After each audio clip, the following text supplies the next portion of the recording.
வாழ்க வளமுடன் நண்பர்களே, ஹீல லைஃப் ஸ்டைல் தமிழ் சேனலுக்கு உங்களை அன்புடன் வரவேற்கிறேன். இன்றைக்கி நம்ம சேனலில் பார்க்க போகிற விஷயம் என்னென்னா முருங்கைக்கீரை பயன்கள் பற்றி தான் நம்ம பார்க்க போகிறோம்.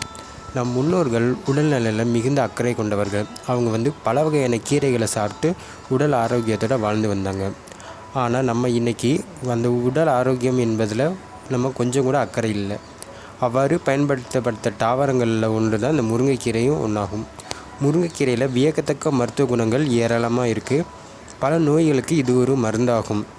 உடலில் தோன்றும் 4048 வியாதிகளுக்கும் இதை குணப்படுத்துகிற தன்மை இருக்குது. வீட்டிற்கு ஒரு முருங்கைக்கீரை வளர்த்து வந்தால் வீட்டில் அனைவரும் மிகுந்த ஆரோக்கியத்துடன் வாழலாம். இதில் ஏராளமான நன்மைகளும் உண்டு. இது ஒரு காயகல்ப ஆயுர்வேத மூலிகையாகும். இதில் அதிக அளவு புரதச்சத்து மற்றும் இதர சத்துக்கள் இருக்கிறது. தாது பொருட்களும் அடங்கியிருக்கு. முருங்கைக்கீரையில் நம் உடலுக்கு தேவையான 9 அமினோ அமிலங்கள், முக்கியமான 9 அமினோ அமிலங்கள் இருக்குது. மற்ற எந்த தாவரங்களிலும் இது போன்ற அமினோ அமிலங்கள் கிடையாது.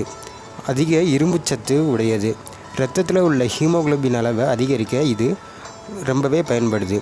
வைட்டமின்கள் நிறைந்த இந்த கீரையை நம்ம டெய்லி சாப்பிட்டுட்டு வரலாம். வைட்டமின் பற்றாக்குறையால் ஏற்படும் பிரச்சனைகளை தீர்க்கவும் இது நல்லது.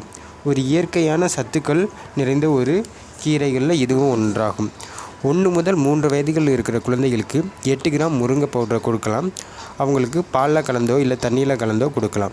முருங்கைக்கீரையை நீங்கள் பொரியல் செஞ்சோ, சூப் செஞ்சோ, இல்லை ஜூஸு, இல்லை ஒரு சாதப்பொடி மாதிரியோ செஞ்சு கூட அன்றாட உணவில் நீங்கள் பயன்படுத்திட்டு வரலாம்.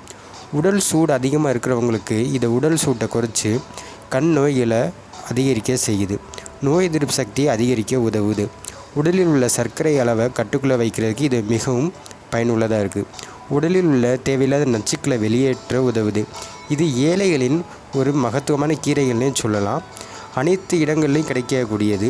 முருங்கை மரத்தில் உள்ள அனைத்து பகுதியுமே மருத்துவ குணங்கள் நிறைந்தது. முருங்கைக்கீரையை சூப் சேர்ந்து சாப்பிட்டு வருவதனால சிறுநீர் மற்றும் இரத்தம் சுத்திகரிக்கப்படும். இரத்தம் அதிகரிக்க வாய்ப்புள்ளது. இரும்பு சத்து நிறையா இருக்கிறதுனால காய்ச்சல், மூட்டு வலி, முடி உதிர்வு, உடல் வலிமை போன்ற அனைத்திற்கும் இது நல்லது. முடி உதிர்வு தொந்தரவுலேருந்து இது நல்ல ஒரு தீர்வாக கொடுக்கக்கூடிய இத்தகைய சிறப்புமிக்க இந்த முருங்கைக்கீரையை நம்ம அன்றாட உணவில் பயன்படுத்தி நம்ம வாழ்க்கையை ஆரோக்கியமானதாக மாற்றலாம். நீண்ட ஆயுளோடு வாழ்கிறதுக்கு இது ஒரு சிறந்த ஒரு மூலிகை கீரையாகும். இதை தொடர்ந்து சாப்பிட்டுட்டு வாங்க, வாழ்க்கையில் நலமுடன் இருக்கலாம். மேலும் இந்த தகவல் உங்களுக்கு பிடிச்சிருந்துச்சுன்னா மறக்காமல் நம்ம சேனலை சப்ஸ்கிரைப் பண்ணுங்கள். ஹீல லைஃப் ஸ்டைல் தமிழ் சேனலுக்கு எப்போதும் இணைந்தே இருங்கள் பல தகவல்களுக்கு. நன்றி. வாழ்க வளமுடன்.